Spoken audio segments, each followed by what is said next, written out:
नमस्कार सर। आदरणीय प्रधानमंत्री जी, माननीय विधि मंत्री श्री किरण रिजिजू जी, माननीय खेल मंत्री श्री अनुराग ठाकुर जी, माननीय खेल राज्य मंत्री श्री निश्चित प्रामाणिक जी, भारतीय ओलंपिक संघ के प्रेसिडेंट एवं सेक्रेटरी जनरल, सभी खेल संघों के अध्यक्ष, टोक्यो ओलंपिक में जाने वाले खिलाड़ी, प्रशिक्षक एवं उनके परिवार के सदस्य, मैं संपूर्ण खेल जगत की तरफ से आदरणीय प्रधानमंत्री जी का हार्दिक अभिनंदन करता हूं कि उन्होंने टोक्यो ओलंपिक में भाग लेने वाले खिलाड़ियों के उत्साहवर्धन के लिए अपना अमूल्य समय दिया है। मैं माननीय खेल मंत्री जी से स्वागत संबोधन के लिए अनुरोध करता हूं। आज के इस विशेष अवसर पर हम सबसे जुड़े और आशीर्वाद देने आए भारत के यशस्वी प्रधानमंत्री आदरणीय श्री नरेंद्र मोदी जी, माननीय विधि एवं न्याय मंत्री और पूर्व में खेल मंत्री रहे आदरणीय श्री किरण रिजिजू जी, युवा कार्यक्रम एवं खेल राज्य मंत्री श्री निश्चित प्रामाणिक जी के खेल फेडरेशन अधिकारी एवं प्रतिनिधि, खिलाड़ी मित्रों और देश भर से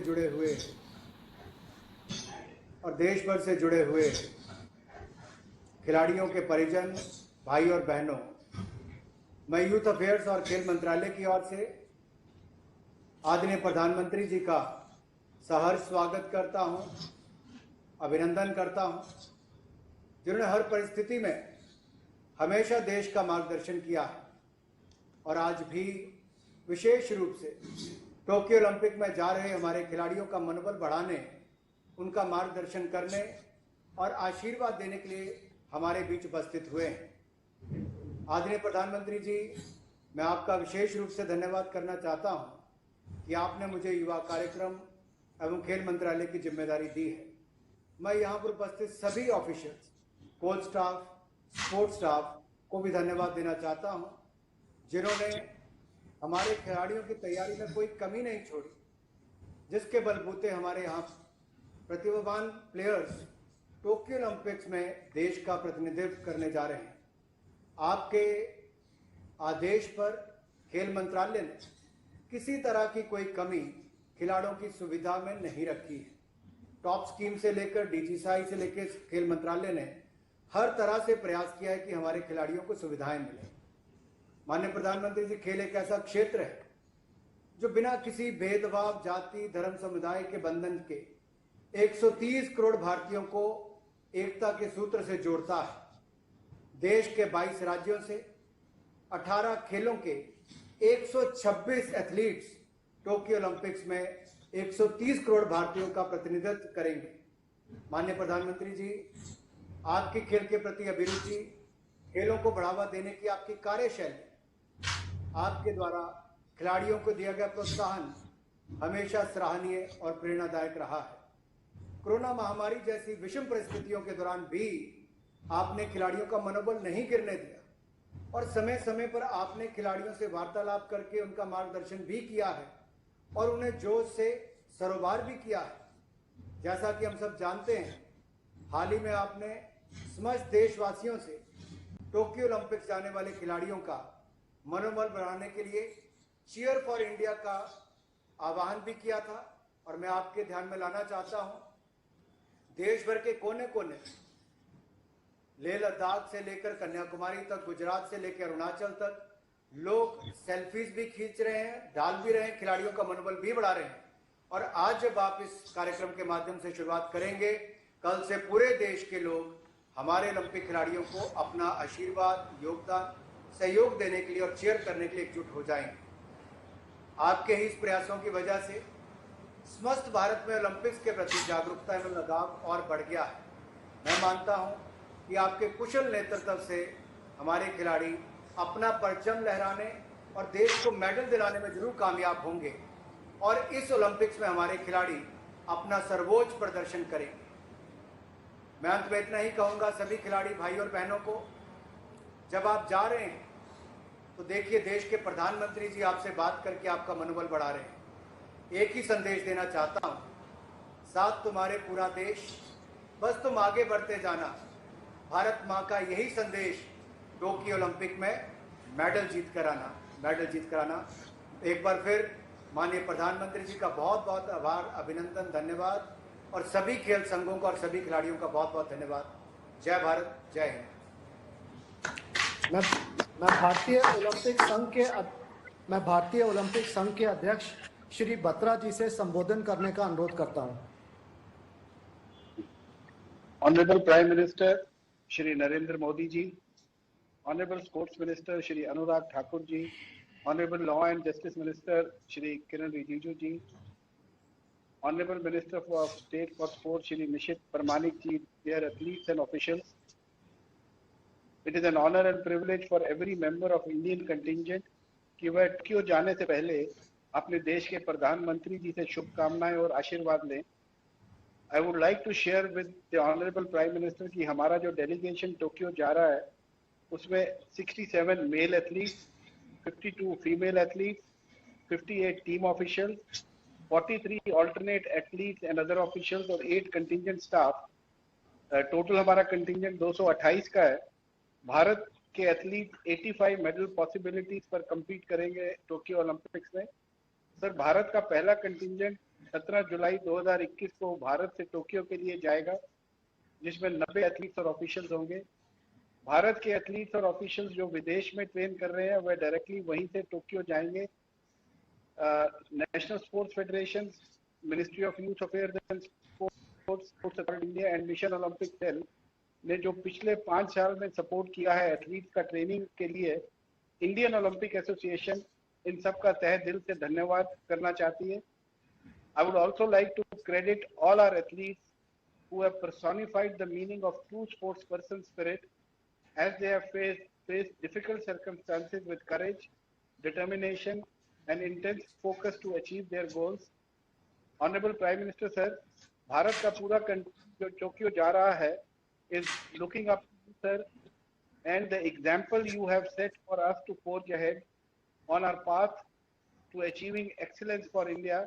इस विषय में I am confident that your best wishes will go a long way in adding to the motivation of our athletes as they compete to bring glory to our country. I conclude by conveying my sincere thanks to all present here today for showing their support and best wishes to the athletes and officials representing India in the Tokyo Olympics. May our athletes feel the strength and prayers of every Indian citizen cheering from them for their homes. Thank you, Honorable Prime Minister, sir. Thank you, everyone. Jai Hind. अब मैं Tokyo जाने वाले athlete से request करूंगा कि वे माननीय प्रधानमंत्री जी से संवाद करें। सबसे पहले मैं दीपिका कुमारी जी से अनुरोध करूंगा। दीपिका जी नमस्ते। नमस्ते सर। दीपिका जी, पिछली मन की बात में मैंने आपकी और कई साथियों की चर्चा की थी। अभी पेरिस में गोल्ड जीतकर आपने जो करिश्मा किया, उसके बाद तो पूरे देश में आपकी चर्चा हो रही है। अब आप रैंकिंग में वर्ल्ड नंबर 1 हो गई हैं। मुझे पता चला है कि आप बचपन में आम तोड़ने के लिए निशाना लगाती थी। आम से शुरू हुई आपकी यात्रा बहुत खास है। अपनी इस यात्रा के बारे में देश बहुत कुछ जानना चाहता है। अगर आप कुछ बताएं तो अच्छा होगा। मेरी यात्रा बहुत अच्छी रही सर, स्टार्टिंग से ही। आम मुझे बहुत पसंद था, इसलिए स्टोरी पर ही। बट मैंने बैम्बू ब्रो से स्टार्ट किया था और फिर धीरे धीरे मैं मॉडर्न बो पे आई थी सर। बहुत अच्छी रही। स्टार्टिंग में थोड़ा सा स्ट्रगल हुआ था बिकॉज फैसिलिटीज वहाँ अच्छी नहीं थी। उसके बाद एक साथ आर्चरी करने के बाद काफी अच्छी फैसिलिटीज मिली सर और काफी अच्छे कोच भी मिले मुझे। दीपिका जी, जब आप सफलता के इतने शिखर पर पहुंच जाते हैं तो लोगों की आपसे अपेक्षाएं भी बढ़ जाती हैं। अब सामने ओलंपिक जैसा सबसे बड़ा इवेंट है, तो अपेक्षाओं और फोकस के बीच आप संतुलन कैसे बना रही हैं? सर उम्मीदें तो है, लेकिन सबसे ज्यादा उम्मीदें खुद से होती है। और हम यहीं पे फोकस कर रहे हैं कि जितना भी ध्यान है अपने प्रैक्टिस पे हो और कैसे मुझे परफॉर्म करना है, इस चीज पे मैं सर ज्यादा फोकस कर रही हूँ। चलिए, आपको बहुत बहुत बधाई कि आपने विषमताओं में हार नहीं मानी। आपने चुनौतियों को ही ताकत बना लिया है। और मैं देख रहा हूं कि स्क्रीन पर मुझे आपके परिवारजन भी दिखाई दे रहे हैं। मैं उनको भी नमस्कार करता हूं। देश को पूरा भरोसा है कि आप ओलंपिक में भी ऐसे ही देश का गौरव बढ़ाएगी। आपको मेरी ढेर सारी शुभकामनाएं। Thank you sir. आइए हम अब प्रवीण कुमार जाधव जी से बात करते हैं। प्रवीण जी नमस्ते। नमस्ते सर। हाय, कसे काय? बरा है सर। राइट। प्रवीण जी, मुझे बताया गया कि आपकी ट्रेनिंग पहले एथलीट बनने के लिए हुई थी। हाँ आज सर। आप ओलंपिक में तीरंदाजी के लिए देश को रिप्रेजेंट करने जा रहे हैं। ये बदलाव कैसे हुआ? सर पहले मैं एथलेटिक्स करता था, तो मेरा सिलेक्शन गवर्नमेंट के एकेडमी में एथलेटिक्स के लिए हुआ। तो वहाँ के कोच थे, तो मेरा बॉडी थोड़ा कमजोर था उस टाइम, तो वो बोले कि आप दूसरे गेम में अच्छा कर सकते हो। तो उसके बाद मुझे आर्चरी गेम दिया गया। तो उसके बाद मैंने अमरावती में आर्चरी गेम कंटिन्यू किया। अच्छा, और इस बदलाव के बावजूद भी आप अपने खेल में कॉन्फिडेंस और परफेक्शन कैसे लाए? सर मेरा एक्चुअली घर से इतना मतलब अच्छा नहीं है, मतलब थोड़ा फाइनेंशियल कंडीशन ठीक ठीक नहीं है। तो मेरे सामने मुझे आपके पता। माताजी पिताजी दिख रहे हैं मुझे। मैं उनको भी हाँ सर। नमस्कार करता हूं। हाँ तो हाँ, प्रवीण बताइए। मुझे पता था घर जाके मुझे भी मजदूरी करनी पड़ेगी, इससे अच्छा तो यहाँ मेहनत करके आगे कुछ अच्छा करना है, इसलिए मैंने इसमें कंटिन्यू किया। देखिए, आपके बचपन के कठिन संघर्ष के बारे में काफी जानकारी ली है। और आपके माता पिता ने भी, यानी जिस प्रकार से पिताजी दिहाड़ी मजदूरी से लेकर आज देश का प्रतिनिधित्व करने तक की यात्रा बहुत प्रेरणादायी है। और ऐसे कठिन जीवन आपने बिताया, लेकिन लक्ष्य को कभी अपने आंखों के सामने से हटने नहीं दिया। आपके जीवन के शुरुआती अनुभवों ने चैंपियन बनने में आपकी क्या मदद की? सर जहाँ मुझे खुद कम मतलब लगता था कि यहाँ थोड़ा ज्यादा मुश्किल है, वहां मैं यही सोचता था कि अभी तक जितना भी किया, अगर यहाँ हार मान जाऊंगा तो सब कुछ खत्म हो जाएगा। इससे अच्छा कि ज्यादा और कोशिश करके इसको सफल करना है। प्रवीण जी, आप तो एक चैंपियन है ही, लेकिन आपके माता पिता भी मेरी दृष्टि से चैंपियन है। तो मेरी इच्छा है कि माता पिता जी से जरा बात करूं मैं। नमस्कार जी। आपने नमस्कार। मजदूरी करते हुए अपने बेटे को आगे बढ़ाया और आज आपका बेटा ओलंपिक में देश के लिए खेलने जा रहा है। आपने दिखा दिया कि मेहनत और ईमानदारी की ताकत क्या होती है। अभी आप क्या कहना चाहेंगे?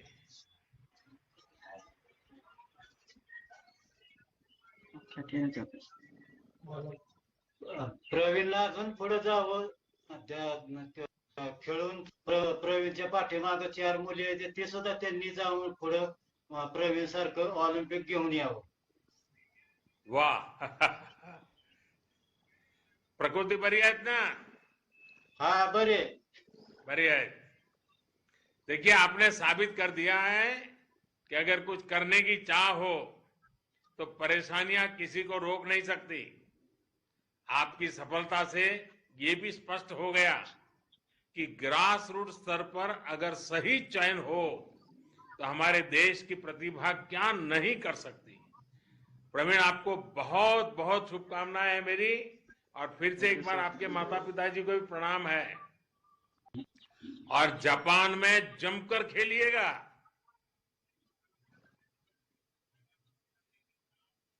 अच्छा, अब हम नीरज चोपड़ा जी से बात करेंगे। नमस्ते सर।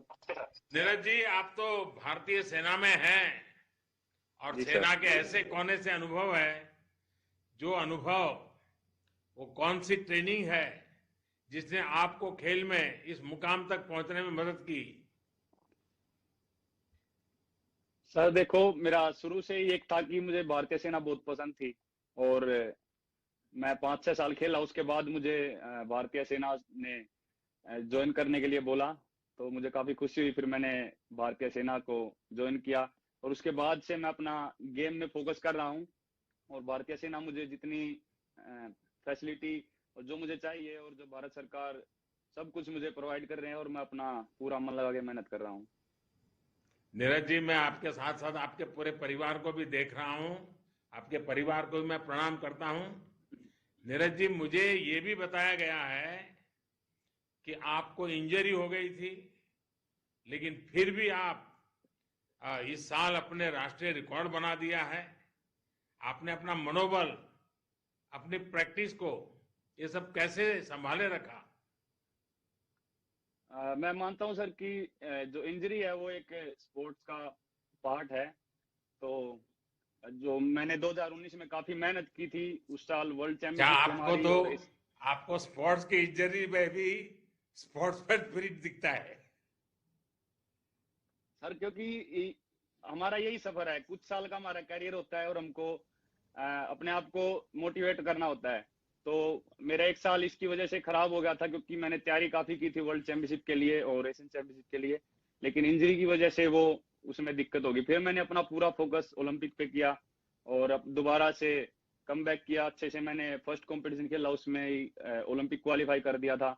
उसके बाद फिर कोरोना की वजह से ओलंपिक पोस्टपोन हो गया, तो फिर अपनी तैयारी कंटिन्यू रखी सर और फिर उसके बाद जो दोबारा से कंपटीशन खेल ले और फिर अपनी बेस्ट करके नेशनल रिकॉर्ड किया। और अभी भी सर पूरी मेहनत कर रहे हैं, कोशिश कर रहे हैं कि जितना अच्छा हो सके उतना बढ़िया करके आए ओलंपिक में। नीरज जी, बहुत अच्छा लगा आपसे बात करके। मैं एक महत्वपूर्ण बात आपसे कहना चाहता हूं। आपको अपेक्षाओं के बोझ तले दबने की जरूरत नहीं है। आप थैंक यू सर। अपना 100% दीजिए, बस यही मिजाज, बिना सर किसी दबाव यही के कोशिश है। यस पूरा सर। प्रयास कीजिए। मेरी आपको बहुत शुभकामनाएं हैं और आपके माता पिता को भी प्रणाम है। थैंक यू आइए सर। द्युति चंद से बात करते हैं। द्युति जी नमस्ते। ऑनरेबल प्राइम मिनिस्टर नमस्ते। द्युति जी, आपके तो नाम का ही अर्थ है चमक। द्युति का मतलब ही होता है आभा, और आप खेल के जरिए अपनी चमक बिखेर भी रही है। अब आप ओलंपिक में छा जाने के लिए तैयार हैं। इतनी बड़ी प्रतियोगिता तो आप कैसे देखती हैं? पहले तो आपको ये बता देती हूँ, मैं एक वीवर्स फैमिली से बिलोंग करती हूँ। मेरी फैमिली में 6 सिस्टर 1 ब्रदर, मम्मी डैडी को मिला 9 मेंबर। जब मेरे घर में लड़की से लड़की पैदा होते रहती थी, गांव वाले ने मेरी मम्मी को हमेशा क्रिटिसाइज करते थे कि इतना लड़की क्यों पैदा कर रहे हैं। तो बहुत गरीब फैमिली थे, खाने के लिए भी डैडी नहीं था और मेरे पापा का इनकम भी बहुत कम ही था। मन में यही आपके योजना माताजी पिताजी मेरे सामने हैं।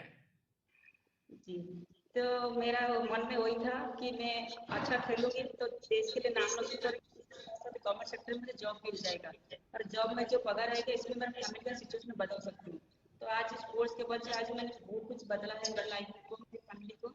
और मैं धन्यवाद दूंगी आपको और मेरे उनसे सीएम नवीन सर को, इसकी डॉक्टर अक्षय सामंत सर को, जिन्होंने मुझे हमेशा सपोर्ट किया है। आपके जो इसकी टीम के माध्यम से मुझे बहुत कुछ मिला है। सीएम नवीन सर भी मुझे बहुत मदद किया है और किसका डॉक्टर अक्षय सामंत सर भी मुझे बहुत सपोर्ट किया है। मेरा हमेशा मेरे लाइफ में तो कंट्रोवर्सी रहता है। आपके टीवी माध्यम से पेपर माध्यम से पता होंगे आपको कि कितना चैलेंज करके कितना दिक्कत करके मैं आज यहाँ तक पहुँची। मेरा मन में वही है, मैं जो साथ में ओलंपिक जाऊंगी, सेकंड ओलंपिक जाना टोक्यो ओलंपिक ईयर में भी पार्टिसिपेट किया था 36 ईयर के बाद 100 मीटर में पीटी समिति के बाद। अभी सेकंड टाइम ओलंपिक जा रही हूँ। मेरे साथ में हमेशा हिम्मत तो लेके जाऊंगी, मैं डरूंगी नहीं इधर, क्योंकि इंडिया का कोई महिला कमजोरी नहीं है। महिला आगे ही बढ़ते रहेगी इंडिया में और महिला लोग आगे ही बढ़ते के देश का नाम रोशन करेंगे। मैं जैसे हिम्मत के साथ ओलंपिक में खेलूंगी और देश के लिए मेडल लेने के लिए कोशिश करूंगी। द्युति जी, आपकी वर्षों की मेहनत का फैसला कुछ ही सेकंड में होना होता है। हार और जीत में पलक झपकने भर की देर होती है। इसका सामना करना कितना मुश्किल होता है। बेसिकली 100 मीटर में देखें तो आसान है, 10-11 सेकंड में खत्म हो जाता है, लेकिन इसको प्रिपरेशन करने में साल भर लग जाता है, बहुत सारा मेहनत करना पड़ता है। एक 100 मीटर भागने के लिए हमको 10 बार रिपीटेशन लगाना पड़ता है, बहुत सारा जिम एक्सरसाइज, बहुत सारा स्विमिंग पूल एक्सरसाइज करना पड़ता है, और हमेशा चैलेंज की तरह लेना पड़ता है कि वो ब्लॉक स्टार्ट में आप थोड़ा सा गिर जाएंगे तो आपको डिस्क्वालीफाई करके निकाल देंगे। तो हर चीज को ध्यान दे के हमको रनिंग करना पड़ता है। नर्वस तो रहता है मन में, डर भी आता है, लेकिन मैं हिम्मत के साथ लड़ाई करती हूँ। जैसे मेरा पर्सनल लाइफ में हिम्मत के साथ लड़ाई करके आ रही हूँ, तो ऐसे हमेशा 100 को हिम्मत के साथ, चैलेंज के साथ लड़ाई करके मैं रनिंग करती हूँ, और इसमें अच्छा टाइम भी करती हूँ और देश के लिए मेडल भी लाती हूँ। द्युति जी, आपने देश के लिए बहुत से रिकॉर्ड बनाए हैं। देश को उम्मीद है कि आप इस बार ओलंपिक पोडियम पर जरूर अपनी जगह बनाएगी। आप निर्भीक होकर खेलों में भाग लीजिए। पूरा भारत अपने ओलंपिक खिलाड़ियों के साथ है। मेरी आपको बहुत शुभकामनाएं और आपके माता पिता को विशेष प्रणाम। आइए अब हम आशीष कुमार जी से बात करते हैं। आशीष जी, नमस्कार। आपके पिता राष्ट्रीय स्तर के कबड्डी खिलाड़ी थे और आपके परिवार में कई खिलाड़ी रहे हैं। आपने बॉक्सिंग क्यों चुनी? सर बॉक्सिंग जब मैं छोटा था तो सर हमारे घर पे माहौल खेल का था, तो मेरे फादर बहुत अच्छे प्लेयर रहे थे अपने टाइम में, तो वो चाहते थे कि मेरा बेटा भी बॉक्सिंग खेले। तो मेरे पास उस टाइम कबड्डी के कोर्स नहीं किया गया, लेकिन मेरे परिवार में मेरे भाई रेसलिंग खेलते थे और बॉक्सिंग खेलते थे, तो काफी अच्छे लेवल तक खेले हैं। तो मुझे भी इन दोनों में से किसी एक को फोन करने के लिए कहा गया। मैं पतला था और ज्यादा ज्यादा गठीला नहीं था, तो उस वजह से मैंने सोचा कि रेसलिंग तो नहीं कर पाऊंगा, तो इसलिए मुझे शायद बॉक्सिंग ही करनी चाहिए। तो वैसे सर जब झुकाव हुआ बॉक्सिंग की तरफ इसी तरीके से। आशीष जी, आपने कोविड से भी लड़ाई लड़ी है। एक खिलाड़ी के तौर पर आपके लिए कितना कठिन रहा? आपका खेल, आपकी फिटनेस प्रभावित ना हो, इसके लिए आपने क्या किया? और मैं जानता हूं आपने इस क्रूशियल टाइम में अपने पिताजी को भी खो दिया। ऐसे समय भी आपने इस जो मिशन को लेके निकले थे उसमें जरा भी इधर उधर होने नहीं दिया। तो मैं जरूर आपके मन के भाव जानना चाहूंगा। सर 25 दिन पहले, कंपटीशन के 25 दिन पहले मेरे पिताजी की मृत्यु हो गई थी, जिस वजह से मैं काफी सदमे में था कि मैं इमोशनली भी बहुत हर्ट हो चुका था। काफी प्रॉब्लम जो है मुझे उस टाइम फेस करनी पड़ी। तो उस टाइम मुझे सबसे ज्यादा जरूरत थी वो फैमिली सपोर्ट की थी, और मुझे मेरे परिवार ने बहुत सपोर्ट किया। मेरे भाई, मेरी बहन और मेरे परिवार के सभी जनों ने बहुत सपोर्ट किया मुझे, और मेरे दोस्तों ने भी काफी मुझे बार बार मोटिवेट किया कि मुझे मेरे फादर का सपना पूरा करना चाहिए, जो जिस सपने की शुरुआत में, बॉक्सिंग की शुरुआत में जो उन्होंने सपना देखा था मेरे लिए। तो सर सारा काम छोड़ के उन्होंने मुझे फिर से कैंप ज्वाइन करने के लिए कहा कि आप जाओ और जो फादर का आपका सपना है उसे पूरा कीजिए। तो सर जब मैं स्पेन में था, जब मैं कोविड पॉजिटिव हो गया था, तो उस टाइम मुझे सिम्टम थे सर।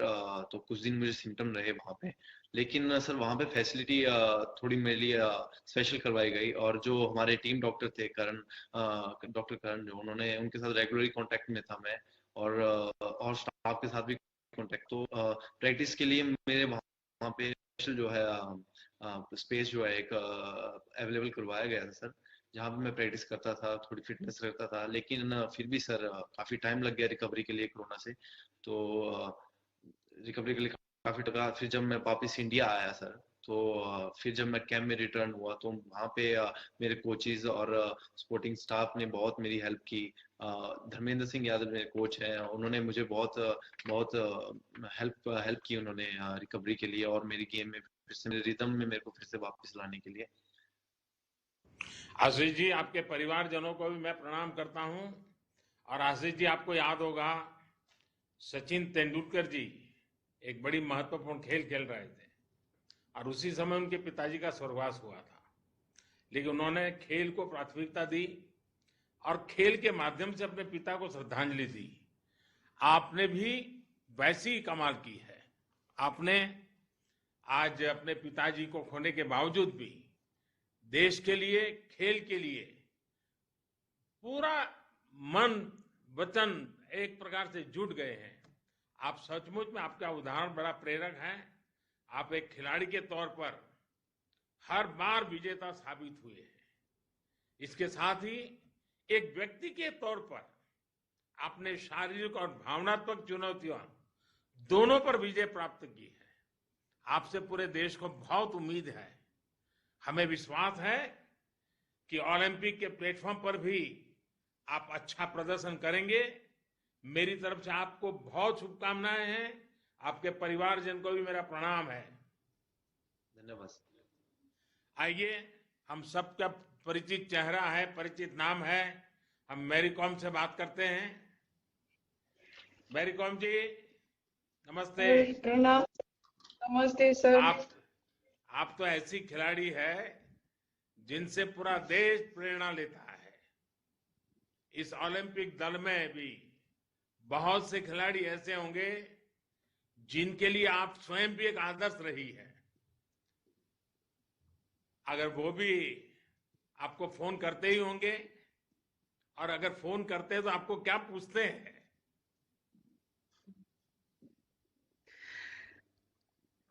सर, घर में सब मेरे लिए दुआ करें कि वो लोग बच्चे लोग ज्यादा मेरे को मिस करता है सर। और मैं समझाती हूँ कि मामा देश के लिए लड़ाई के लिए जा रही हूँ, और आप लोग घर में पापा का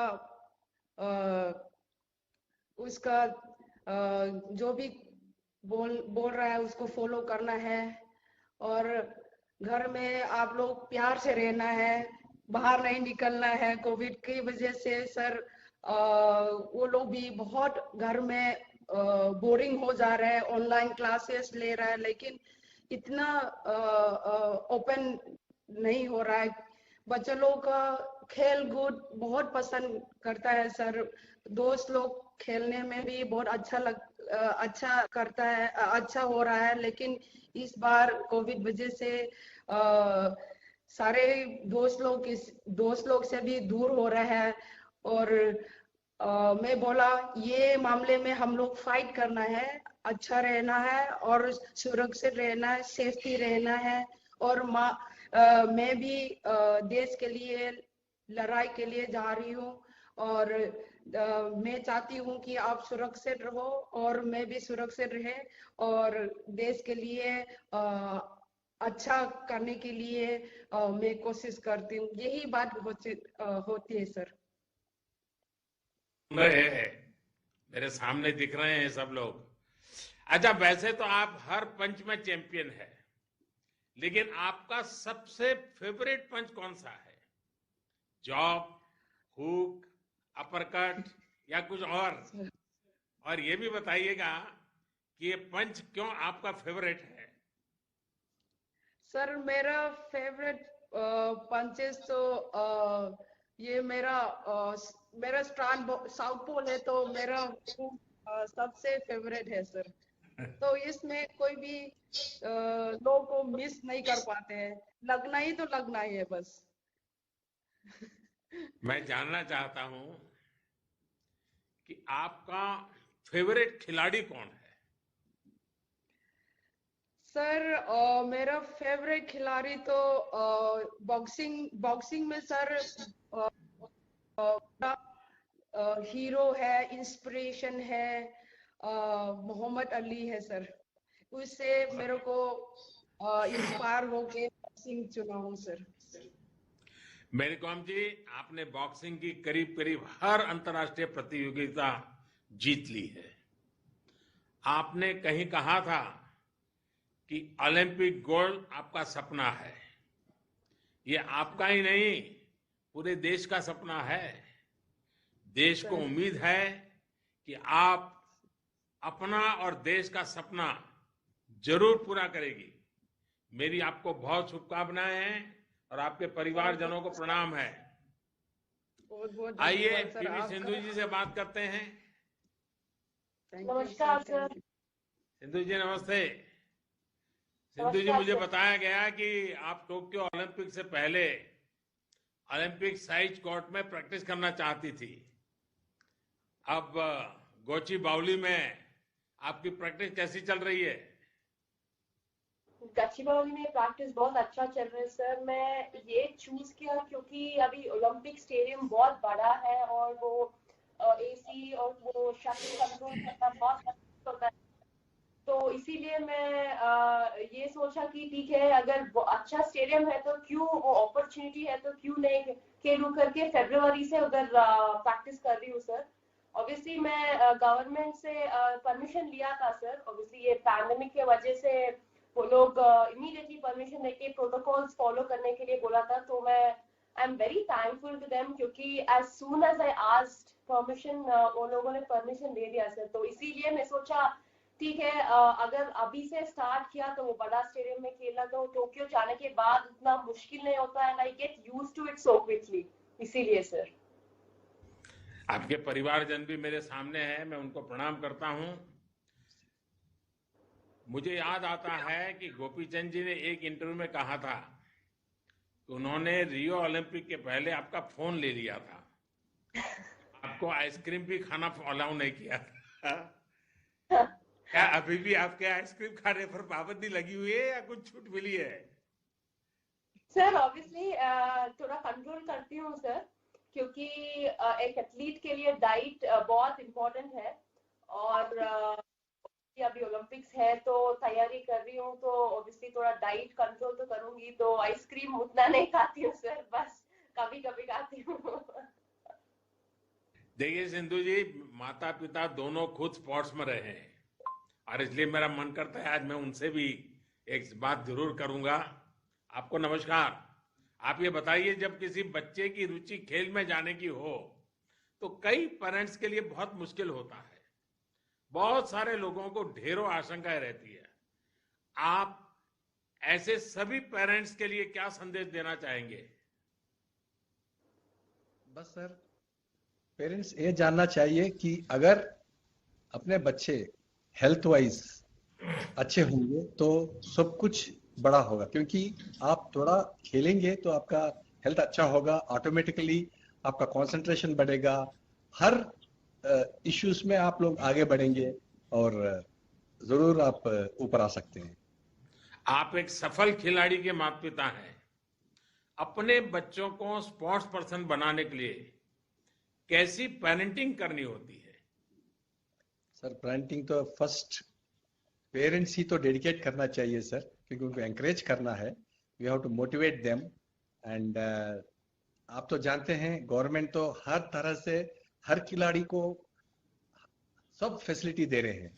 सो उसको हमारे बच्चों को समझाते हुए देश का नाम ऊपर करने के लिए बेटा मेहनत करना है और अच्छा नाम कमाना है करके हम उनको प्रोत्साहित करके हर जो भी बच्चों को हम ये पहले सिखाना है कि रेस्पेक्ट देना, जो भी है रेस्पेक्ट दो और उनका आशीर्वाद लो। सिंधु जी, आपके माता पिता ने आपको विश्व चैंपियन बनाने के लिए बहुत त्याग किए हैं। उन्होंने अपना काम कर दिया है। अब आपकी बारी है। आप खूब मेहनत कीजिए और मुझे विश्वास है कि इस बार भी आप जरूर सफल होगी।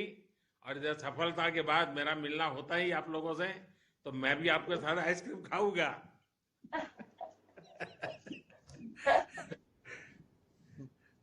आइए, नमस्कार जी, एला से बात करते हैं। एला नमस्ते। नमस्ते सर। केम छो? एला હવે ગુજરાતી બોલે છે કે નહીં? हाँ सर, થોડુંક આવડે છે મને।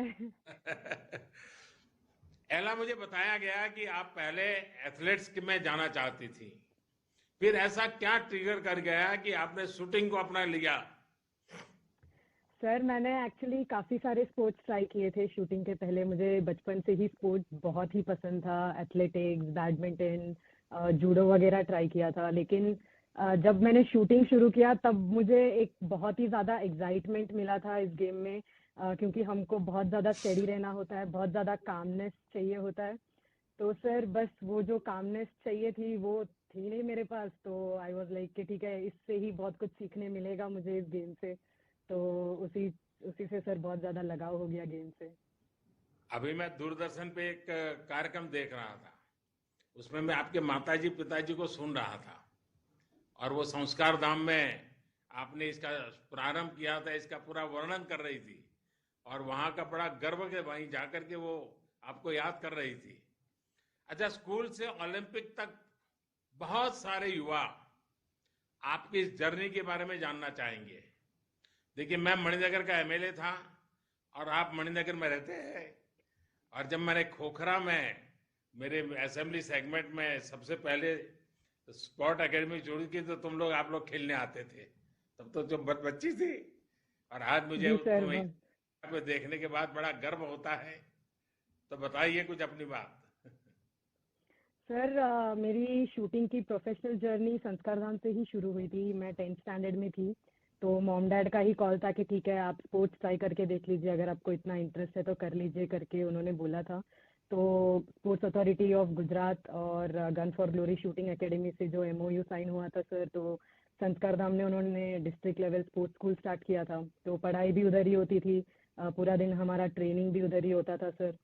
तो सर वो जर्नी काफ़ी अच्छी रही है, क्योंकि वहीं से मैंने स्टार्ट किया। और अब जब मैं ओलंपिक्स, मेरी फर्स्ट ओलंपिक्स के लिए जा रही हूँ सर, तो बहुत प्राउड फील होता है कि इतने लोगों की मदद, इतने लोगों ने मेरे इतना सपोर्ट किया, मोटिवेट किया और हमेशा गाइड किया है सर।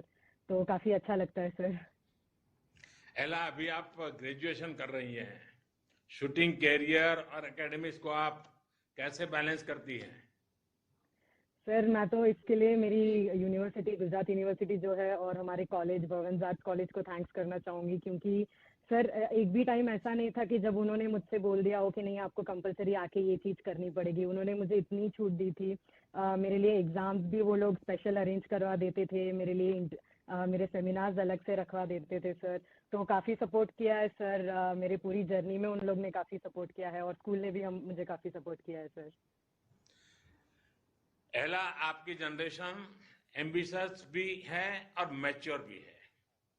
आपने इतनी कम उम्र में विश्व स्तर पर सफलता प्राप्त की है। ऐसे में देश को उम्मीद है कि खेल के सबसे बड़े मंच पर भी आप इसी यात्रा को जारी रखेंगी।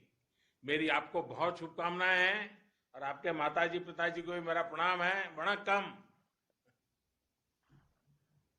आइए हम सौरभ चौधरी से बात करते हैं। नमस्कार सर। सौरभ जी नमस्ते। आपने इतनी कम उम्र में ही ओलंपिक के लिए क्वालिफाई कर लिया है। कैसे और कब आपका ये मिशन शुरू हुआ? सर 2015 में मैंने शूटिंग अपना स्टार्ट किया था। हमारे पास के गांव में ही एक शूटिंग एकेडमी है, वहाँ पे मैंने स्टार्ट किया। मेरी फैमिली ने भी काफ़ी सपोर्ट किया मुझे।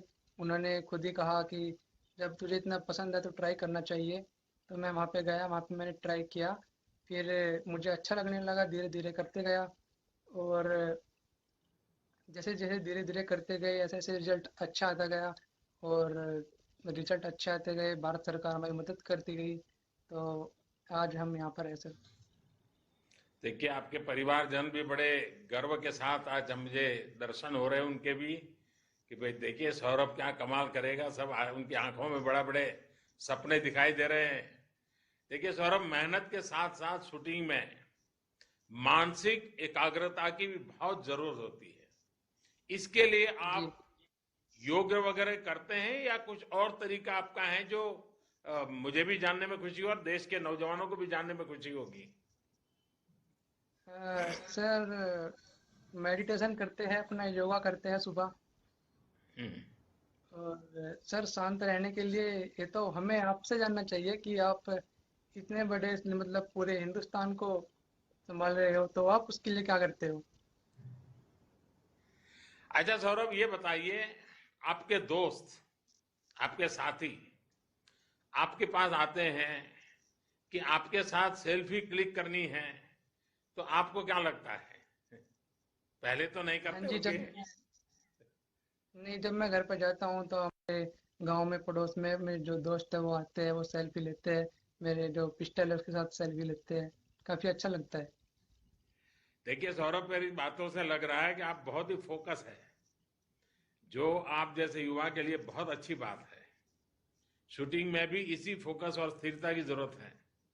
आपको तो अभी बहुत लंबी यात्रा करनी है, देश के लिए कई मुकाम हासिल करने हैं। हम सभी को विश्वास है कि आप ओलंपिक में बहुत अच्छा प्रदर्शन करेंगे और भविष्य में भी बहुत आगे आएंगे। आपको और आपके परिवारजनों को मेरा प्रणाम। आइए हम शरद कमल जी से बात करते हैं। शरद जी नमस्ते। नमस्ते सर। शरद जी, आपने 3 ओलंपिक्स में भाग लिया है, आप तो बड़े जाने माने खिलाड़ी हैं। आप उन युवा खिलाड़ियों को क्या सुझाव देंगे जो पहली बार ओलंपिक में देश का प्रतिनिधित्व कर रहे हैं? इस बार जो ओलंपिक्स होने वाली है ये काफी एक नया सिचुएशन में हो रही है, बल्कि ये कोविड-19 के टाइम में हो रही है। तो पिछले 3 जो ओलंपिक्स था, इस ऐसे अनुभव कुछ भी नहीं था जहां पे हमारा कंसंट्रेशन पूरी स्पोर्ट से हटके जो हमारी सेफ्टी के लिए है, जो प्रोटोकॉल्स मेंटेन करना है, उस पर ध्यान चले। मगर इस बार स्पोर्ट्स के अलावा हमें बाकी कुछ में भी ध्यान देना पड़ रहा है। तो मैं यही बोलूंगा कि जो नए जा रहे हैं पहले ओलंपिक्स में, हाँ, जाने से पहले हमें मतलब स्पोर्ट्स ओलंपिक्स बहुत इंपॉर्टेंट है, but at the same time अगर हम प्रोटोकॉल्स और ये सही नहीं मेंटेन करते हैं तो हम गेम से ही बाहर हो सकते हैं। So we have to maintain वो प्रोटोकॉल्स, और वंस हम ओलंपिक्स चले जाते हैं तो हमारा पूरा ध्यान हमारा स्पोर्ट में होना चाहिए। तो जब तक हम जाएंगे, ठीक है, कोशिश करेंगे कि स्पोर्ट में भी रखते हैं और अपना प्रोटोकॉल्स में भी रखते हैं, मगर जैसे वहां पे चले गए, कंप्लीट फोकस ऑन अपना स्पोर्ट के लिए। शरद जी, आपने जब खेलना शुरू किया था तब और अब आपको लगता है कि टेबल टेनिस को लेकर कुछ बदलाव आए हैं? स्पोर्ट्स से जुड़े सरकारी डिपार्टमेंट्स के अप्रोच में आपने कुछ बदलाव महसूस किया है?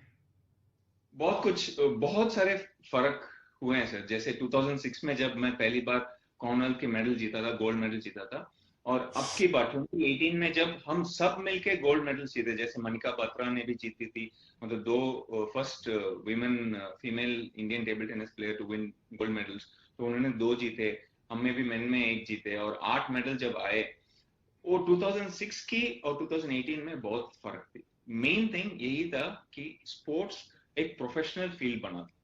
जब 2006 में तब मैं जीता था, तब स्पोर्ट्स में उतना प्रोफेशनलिज्म नहीं थी। हाँ, वो इंडस्ट्री एकदम तब भी वो एक्स्ट्रा करिकुलर, मतलब पढ़ाई ज्यादा इंपॉर्टेंट थी, स्पोर्ट्स एक साइड लाइन थी।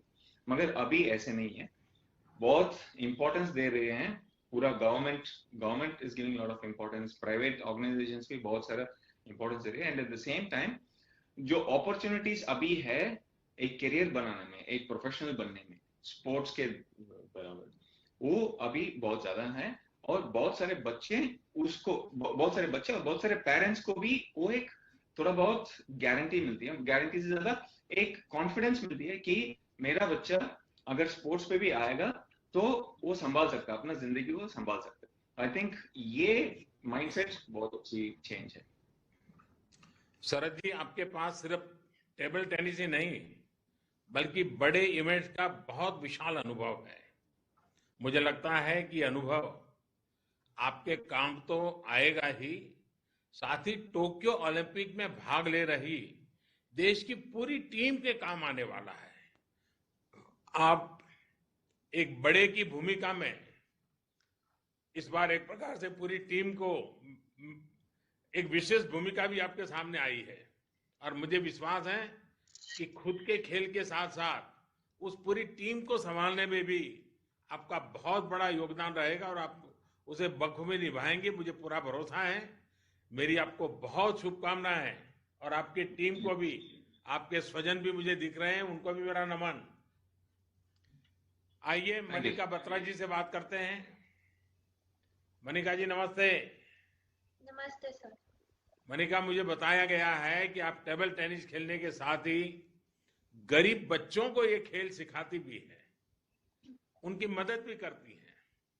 आप खुद ही युवा हैं, आपके विचार कैसे आया? सर, जब मैं पहली बार यहाँ पुणे में खेलती हूँ तो वहाँ आई थी, तो मैंने देखा जो अनप्रिविलेज्ड और ऑर्फन्स थे बहुत अच्छा खेल रहे थे, और यहाँ के जो सेंटर में उनको सिखाते हैं तो बहुत अलग था मेरे लिए। तो मुझे ऐसा लगा कि इनको जो चीजें नहीं मिली या पहले नहीं कर पाए, तो मुझे इनको हेल्प करनी चाहिए कि ये भी मेरे को फॉलो करके अच्छे प्लेयर बन सके। तो आई थिंक वो चीज मुझे, जैसे वो प्लेयर्स बच्चे खेलते हैं, मुझे उनको देख के मोटिवेशन मिलता है कि इतनी सी छोटी सी उम्र में, और मतलब पहले किसी का साथ नहीं, और इस उम्र में इतना अच्छा खेल रहे हैं, तो बहुत मोटिवेशन मिलता है उनको देख के। मनिका, मैंने देखा है कि आप अपने मैच में कभी कभी अपने हाथ पर तिरंगा पेंट करती है। इसके पीछे की सोच, अपनी प्रेरणा के बारे में जरा बताइए। हाँ जी, मतलब लड़की होने के तौर पे मुझे ये सब चीजें पसंद है, बट ऑल्सो कि इंडिया का फ्लैग अपने पास रखना कहीं पे, और स्पेशली जब मैं सर्विस करती हूँ खेलते हुए तो मेरा लेफ्ट हैंड मुझे दिखता है और वो इंडियन फ्लैग दिखता है नेल पे, तो वो चीज मुझे इंस्पायर करती है। इसलिए मेरा, जब भी मैं कुछ इंडिया के लिए खेलने जाती हूँ, कंट्री के लिए खेलने जाती हूँ, तो मैं ये चीज रखती हूँ कि कुछ ना कुछ फ्लैग या कुछ इंडिया का कुछ भी मेरे पास दिल से जुड़ा रहे। वाह मनिका, मुझे बताया गया कि आपको डांसिंग का भी बहुत शौक है। क्या डांसिंग के शौक आपके लिए स्ट्रेस बस्टर की तरह काम करते हैं? हाँ जी सर, क्योंकि जैसे किसी किसी का होता है कि म्यूजिक सुनना, डांस करना, तो मेरा डांस करना स्ट्रेस बस्टर का काम करता है। जब भी मैं टूर्नामेंट में जाती हूँ या कुछ, जब खाली टाइम होता है, मैं रूम पे आती हूँ मैच खेल के या मैच से पहले, तो मैं डांस करके जाती हूँ क्योंकि मुझे अच्छा लगता है और कॉन्फिडेंस आता है। मैं ऐसे सवाल पूछ रहा हूँ, तुम्हारे परिवारजन, तुम्हारे मित्र सारे हंस रहे हैं। मनिका, आप अंतर्राष्ट्रीय स्तर पर चैंपियन है। आप बच्चों को भी अपने खेल से जोड़ रही हैं। आपकी सफलता सिर्फ उन्हीं बच्चों के लिए नहीं, बल्कि देश के सभी टेबल टेनिस युवा खिलाड़ियों को प्रेरित करेगी। मेरी आपको बहुत शुभकामनाएं हैं। आपके सभी साथियों को, सब बड़े उत्साह से आज के इस कार्यक्रम में हिस्सा ले रहे हैं। आपके परिवारजन सब देख रहे हैं। सबको मेरी बहुत बहुत शुभकामनाएं, बहुत बहुत धन्यवाद। आइए अब हम विनेश जी से मिलते हैं। विनेश फोगाट जो। विनेश नमस्ते। सर नमस्ते। आप फोगाट फैमिली से हैं। आपके पूरे परिवार ने खेलों के लिए इतना कुछ देश को दिया है। इस पहचान की वजह से थोड़ा एक्स्ट्रा प्रेशर, थोड़ी ज्यादा जिम्मेदारी तो नहीं आ जाती है? सर जिम्मेदारी तो बिल्कुल आती है, क्योंकि फैमिली ने जो काम स्टार्ट किया है वो खत्म करना है, और वो जो सपना ओलंपिक्स का लेके स्टार्ट किया था वो जब मेडल आएगा उसके बाद ही शायद खत्म होगा। तो उम्मीद तो है सर, पूरे देश की उम्मीद है, फैमिली की भी उम्मीदें होती हैं, और मुझे लगता है कि उम्मीदें जरूरी हैं हमारे लिए, क्योंकि जब उम्मीदें दिखती है तभी हम लोग थोड़ा सा एक्स्ट्रा पुश करते हैं एक लेवल पे जाने के बाद में। तो अच्छा लगता है सर, कोई प्रेशर नहीं है, अच्छे से खेलेंगे और देश को प्राउड करने का बिल्कुल मौका देंगे। देखिए, पिछली बार आपको रियो ओलंपिक में चोट की वजह से हटना पड़ा था। पिछले साल भी आप बीमार थी। आपने इन सारी बाधाओं को पार कर शानदार प्रदर्शन किया। इतने स्ट्रेस को सक्सेस में बदलना ये अपने आप में बहुत बड़ी बात है। ये कैसे किया आपने?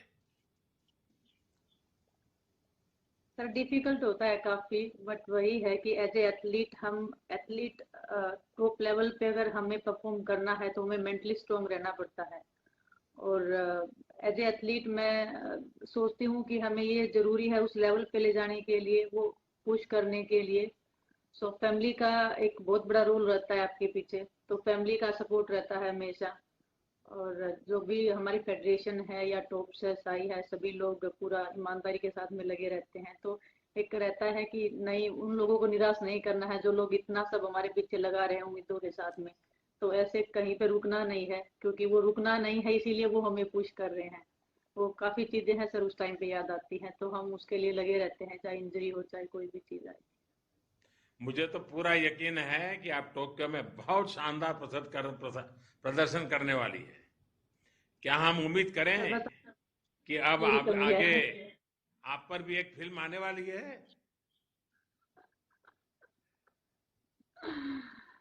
सर बस आप अच्छा, लोगों की दुआ है और चाहेंगे कि हम सभी जितने भी एथलीट जा रहे हैं अपनी कंट्री को अपना मौका दें, हर दिन मेडल आते रहें, और आप लोग जो पूरा देश जो उम्मीदें लगाए बैठा है उनको हम निराश ना करें। आपके माता पिताजी भी जुड़े हैं, आपके पिताजी तो आपके गुरु भी हैं एक प्रकार से। जरा मैं पिताजी से बात जरूर करना चाहूंगा। आपसे मेरा सवाल जरा थोड़ा हट करके है। जब कोई फिट और तंदुरुस्त होता है तो हमारे देश में कहते हैं, कौन सी चक्की का आटा खाते हो? तो फोगाट फैमिली अपनी बेटियों को कौन सी चक्की का आटा खिलाती है? वैसे ये भी बताइए कि विनेश को क्या मंत्र देकर टोक्यो भेज रहे हैं आप? देखिए, जो चक्की का आटे की है, हम जो अपने गांव के घर की चक्की का आटे खाते हैं और अपने देसी घी उसका, और गाय भैंस रखते हैं, गाय भैंस का दूध, दही, मक्खन यही खिलाया, हरी सब्जी। और विनेश का जो पिछली बार जो 2016 में जो दौड़ लगी थी, जो सारे देश को उम्मीद थी, उस टाइम जो सारे देश को दुख हुआ था, हम तो पिताजी माँ बाप हूँ तो हमको तो दुख होना था। तो आज जो मेरी बेटी है पूरा उम्मीद है, मैंने तो एक ही वादा किया था, अगर ओलंपिक गेम में मेडल लेकर आओगे तो भी मैं एयरपोर्ट पर लेने आऊंगा, इतने भाई मैं आऊंगा नहीं। और आज भी मैं लगा हूँ इस चीज पर। आज मुझे विश्वास है, पिछली बार तो मेरी बेटी रह गई थी, लेकिन अब की बार ओलंपिक में मैं पूरी आस उम्मीद है। जनो इसके पिछले टूर्नामेंट देख लो, इन्हें लगती जो अपने जो आगे बढ़ाते रही है, मेडल लेती है, तो अब की बार मेरी बेटी में पूरा विश्वास भरोसा है, अब की बार भी गोल्ड मेडल लेकर आएगा, मेरे सपना पूरा करेगी। देखिए विनेश जी, आपके पेरेंट्स की बातों से मुझे भरोसा हो गया है कि विनेश आप जरूर जीतेगी। आप लड़ती हैं, गिरती हैं, जूझती हैं, पर हार नहीं मानती हैं। आपने अपने परिवार से जो सीखा है, जरूर वो इस ओलंपिक में देश के काम आएगा। मेरी आपको बहुत बहुत शुभकामनाएं हैं। आपके माता पिताजी को मेरे प्रणाम है। आइए हम साजन प्रकाश जी से मिलते हैं। साजन जी नमस्ते। नमस्ते। मुझे बताया गया है कि आपकी तो माता जी ने भी एथलीट्स में देश का गौरव बढ़ाया है। अपनी Yes, माता sir. जी से आपने क्या क्या सीखा? Sir, my mother is my everything, and she was a sports person in earlier days, and she helped me to come over all the struggles and hurdles for this achievement, sir. अच्छा, मुझे ये बताया गया कि आपको गहरी injury भी हो गई थी। आप इससे कैसे उभरे सजन? First of all, for 18 months after the closure of pool, we had a lot of struggles, and with the injury, we were out of the pool for so long, and it was very frustrating and depressing at the first time. But with my support of all the people, my coaches, his wife Gauri Auntie and Go Sports, Kerala Police, SF Swimming Federation of India and FINA, everyone supported me through thick and thin. I think that has helped me to come out mentally strong and overcome this pain and from the injury, sir. साजन, आप Olympic में जाने से पहले ही भारतीय खेलों के सुनहरे इतिहास में जगह बना रहे हैं। मुझे उम्मीद है कि आप अपने प्रदर्शन से इस ओलंपिक उपलब्धि को और स्वर्णिम बनाएंगे। मेरी आपको बहुत शुभकामनाएं हैं और आपके सारे साथी बड़े उत्साह के साथ इस बार यहाँ जुड़े हुए हैं, उनको भी मेरी बहुत बहुत धन्यवाद मैं करता हूँ। आइए हम मनप्रीत सिंह जी से मिलते हैं। मनप्रीत जी नमस्ते। नमस्कार सर। मुझे बताया गया कि कोरोना की पहली वेव के दौरान आप सभी साथी बेंगलुरु में एक साथ रहे, सबने मिलकर कोरोना का मुकाबला किया और इससे टीम स्पिरिट पर क्या असर पड़ा? सर एक्चुअली मैं कहना चाहूंगा कि गवर्नमेंट का उस टाइम बहुत ज़्यादा सपोर्ट रहा था, क्योंकि हम लोग यहाँ पे बेंगलोर में कैंप में थे। तो उस वक्त ये था कि हम लोगों ने ऐसे अपनी टीम को कैसे हम लोग स्ट्रॉन्ग कर सकते हैं उसके ऊपर काम किया। हम लोगों ने एक दूसरे के प्लेयर्स के बैकग्राउंड के बारे में जाना कि हाँ कि किससे कैसे प्लेयर ने अपना बैकग्राउंड स्टार्ट किया, कैसे उनकी फैमिली ने सेक्रीफाइस किया कि अपने बेटों अपने बच्चों को यहाँ तक पहुँचाने के लिए।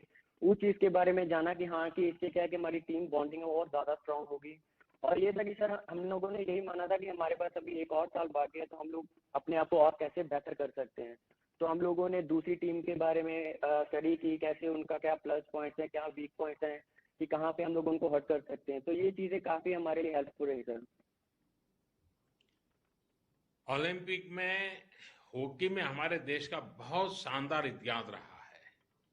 ऐसे में स्वाभाविक है थोड़ी ज्यादा जिम्मेदारी का बहुत स्वाभाविक एक वातावरण बन जाता है और हर कोई चाहता है कि रिकॉर्ड बना करके रखना है। और इसकी वजह से खेल के दौरान आप लोगों को कोई एक्स्ट्रा तनाव का माहौल तो नहीं होता है ना? नहीं सर बिल्कुल नहीं, क्योंकि अगर देखा जाए तो हॉकी ने अभी तक जो 8 गोल्ड मेडल जीते हैं, सबसे ज्यादा मेडल जीते, तो हम लोग इसको प्राउड फील करते हैं कि हम लोग उसी स्पोर्ट को खेल रहे हैं। और जब भी हम लोग ओलंपिक्स में जाते हैं तो यही कोशिश करते हैं कि हाँ कि अपना पूरा बेस्ट है और इंडिया की मेडल जीते। चलिए, आपके परिवारजन भी मुझे दिख रहे हैं, मैं उनको प्रणाम करता हूं। उनके आशीर्वाद आपके साथ बने रहते हैं और देशवासियों की शुभकामनाएं आपके साथ है। मनप्रीत, आपसे बात करते हुए मुझे मेजर ध्यानचंद, केडी बाबू, मोहम्मद शाहिद जैसे महान हॉकी खिलाड़ियों की याद आ रही है। आप हॉकी के महान इतिहास को और उज्जवल करेंगे, ऐसा मेरा और पूरे देश का विश्वास है। मेरी आपको बहुत बहुत शुभकामनाएं हैं और आपके परिवारजनों को मेरा प्रणाम है। आइए अब हम सानिया जी से बात करते हैं। सानिया जी नमस्ते। नमस्ते सर। सानिया जी, आपने कई ग्रैंड स्लैम्स जीते हैं, बड़े बड़े खिलाड़ियों के साथ आपने खेला है। आपको क्या लगता है कि टेनिस का चैंपियन बनने के लिए क्या खूबियां होनी चाहिए? क्योंकि आजकल मैंने देखा है कि टियर 2, टियर 3 सिटी में भी आप लोग उनके हीरो हैं और वो टेनिस सीखना चाहते हैं।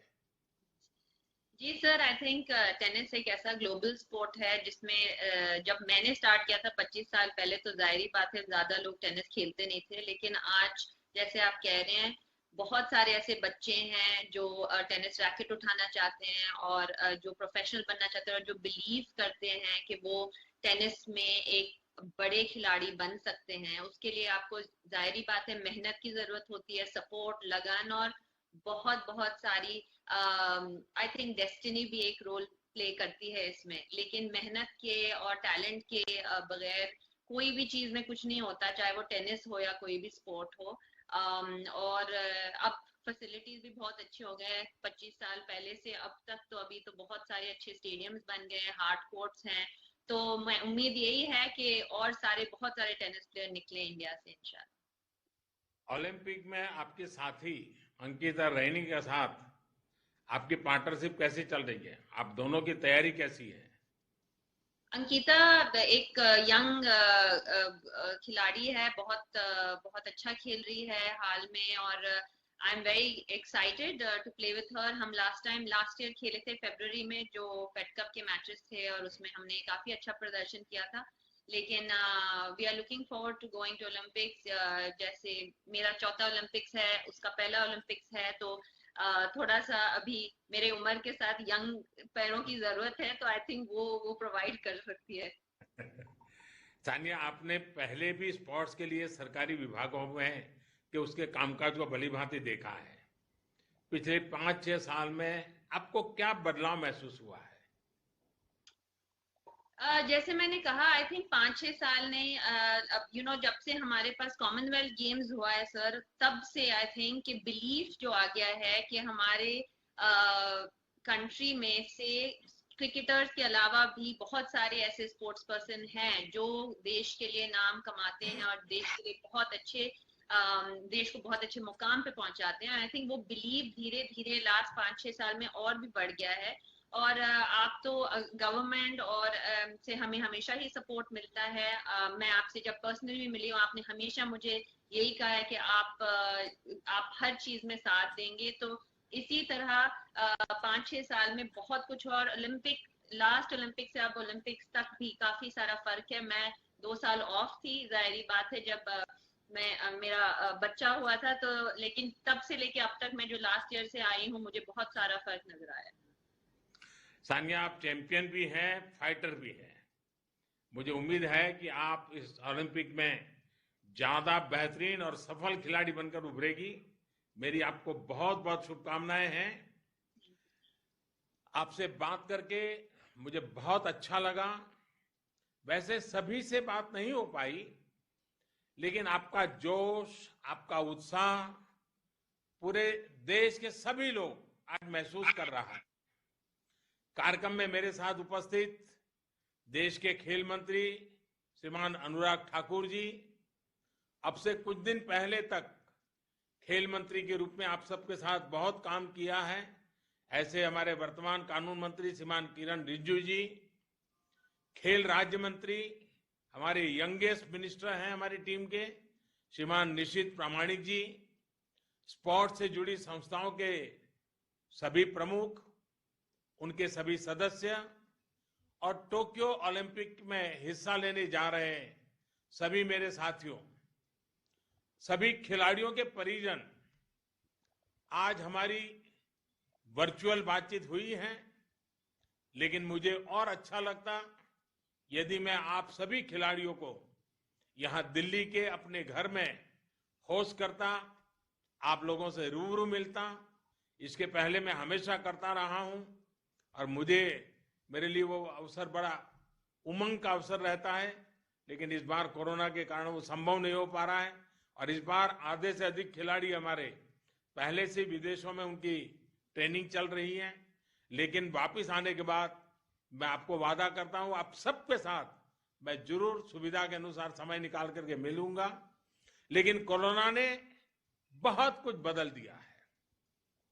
ओलंपिक का साल भी बदल गया, आपकी तैयारियों का तरीका बदल गया, बहुत कुछ बदलाव हुआ है। अब तो ओलंपिक शुरू होने में सिर्फ 10 दिन बचे हैं। टोक्यो में भी एक अलग तरह का माहौल आपको मिलने वाला है। साथियों, आज आपसे बातचीत के दौरान देश को भी पता चला कि इस कठिन समय में भी देश के लिए आपने कितनी मेहनत की है, कितना पसीना बहाया है।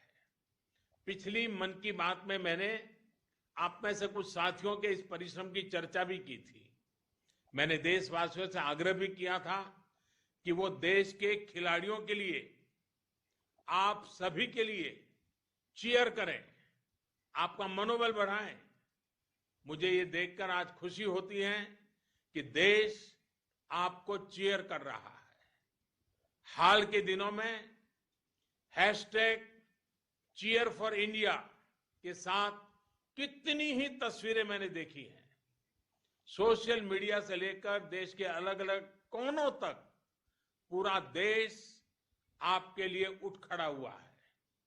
135 करोड़ भारतीयों की शुभकामनाएं। खेल के मैदान में उतरने से पहले आप सभी के लिए देश का आशीर्वाद है। मैं भी अपनी ओर से आपको ढेर सारी शुभकामनाएं देता हूं। आप सभी को देशवासियों से लगातार शुभकामनाएं मिलती रहे, इसके लिए नमो ऐप पर भी एक खास प्रावधान किया गया है। नमो ऐप पर जाकर भी लोग आपके लिए चीयर कर रहे हैं, आपके लिए संदेश भेज रहे हैं। साथियों, आपके साथ देश भर की भावनाएं जुड़ी हुई हैं और जब मैं आप सभी को एक साथ देख रहा हूं तो कुछ चीजें कॉमन नजर आ रही हैं। और जब मैं आपको देखता हूं तो कॉमन बातें हैं बोल्ड, कॉन्फिडेंट एंड पॉजिटिव, आप में एक कॉमन फैक्टर दिख रहा है, डिसिप्लिन, डेडिकेशन और डिटर्मिनेशन। आप में कमिटमेंट भी है, कॉम्पिटिटिवनेस भी है। यही क्वालिटीज न्यू इंडिया की भी है। इसलिए आप सब न्यू इंडिया के रिफ्लेक्शन है, देश के भविष्य के प्रतीक है। आप में से कोई दक्षिण से हैं, कोई उत्तर से हैं, कोई पूरब से हैं, तो कोई पूर्वोत्तर से हैं। किसी ने अपने खेल की शुरुआत गांव के खेतों से की है, तो कई साथी बचपन से ही किसी स्पोर्ट्स एकेडमी से जुड़े रहे हैं। लेकिन अब आप सब यहां टीम इंडिया का हिस्सा है। आप सब देश के लिए खेलने जा रहे हैं। यही डायवर्सिटी, यही टीम स्पिरिट ही एक भारत श्रेष्ठ भारत की पहचान है। साथियों, आप सब इस बात के साक्षी हैं कि देश किस तरह आज एक नई सोच, नई अप्रोच के साथ अपने हर खिलाड़ी के लिए साथ खड़ा है। आज देश के लिए आपका मोटिवेशन बहुत महत्वपूर्ण है। आप खुलकर खेलें, अपने पूरे सामर्थ्य के साथ खेल सकें, अपने खेल को, अपनी टेक्निक को और निखार सकें। इसे सर्वोच्च प्राथमिकता दी गई है। आपको याद होगा, ओलंपिक के लिए एक हाई लेवल कमेटी का गठन काफी पहले ही कर दिया गया था। टारगेट ओलंपिक पोडियम स्कीम के तहत सभी खिलाड़ियों को हर संभव मदद दी गई। आपने भी इसे अनुभव किया है। पहले की तुलना में जो बदलाव आज आए हैं, उन्हें भी आप महसूस कर रहे हैं। मेरे साथियों, आप देश के लिए पसीना बहाते हैं, देश का झंडा लेकर जाते हैं।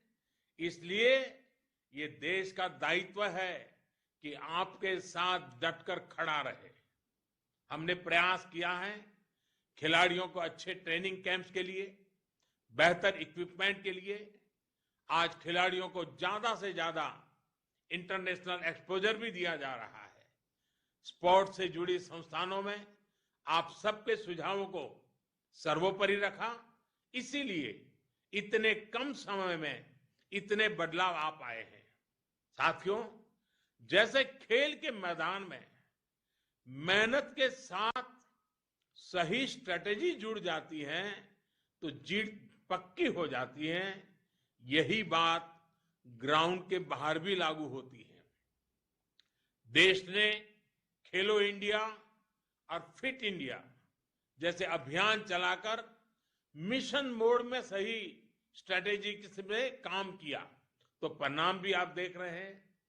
पहली बार इतनी बड़ी संख्या में खिलाड़ियों ने ओलंपिक के लिए क्वालिफाई किया है।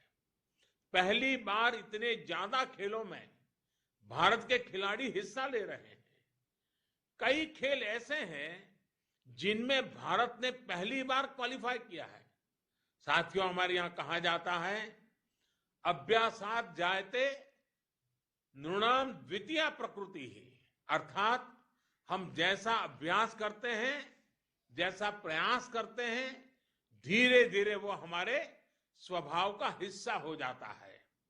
इतने समय के से आप सब जीतने के लिए प्रैक्टिस कर रहे हैं। आप सबको देखकर, आपकी इस ऊर्जा को देखकर कोई संदेह बचता भी नहीं है। आपको और देश के युवाओं का जोश देखकर ये कह सकता हूं कि वो दिन दूर नहीं जब जीतना ही न्यू इंडिया की आदत बन जाएगी। और अभी तो ये शुरुआत है। आप टोक्यो जाकर जब देश का परचम लहराएंगे तो उसी पूरी दुनिया देखेगी। हाँ, ये बात जरूर याद रखना है कि जीतने का प्रेशर लेकर नहीं खेलना है। अपने दिल दिमाग को बस एक ही बात कहिए कि मुझे अपना बेस्ट परफॉर्म करना है। मैं देशवासियों से भी एक बार फिर कहूंगा, चीयर फॉर इंडिया। मुझे पूरा विश्वास है आप सब देश के लिए खेलते हुए देश का गौरव बढ़ाएंगे, नए मुकाम हासिल करेंगे। इसी विश्वास के साथ आप सभी का बहुत बहुत धन्यवाद, मेरी बहुत बहुत शुभकामनाएं और आपके परिवारजनों को मेरा विशेष प्रणाम। बहुत बहुत धन्यवाद। मैं संपूर्ण खेल जगत की तरफ से आदरणीय प्रधानमंत्री जी का धन्यवाद करता हूं। सर, आपके मार्गदर्शन से हमारे खिलाड़ी बहुत उत्साहित हुए हैं। धन्यवाद।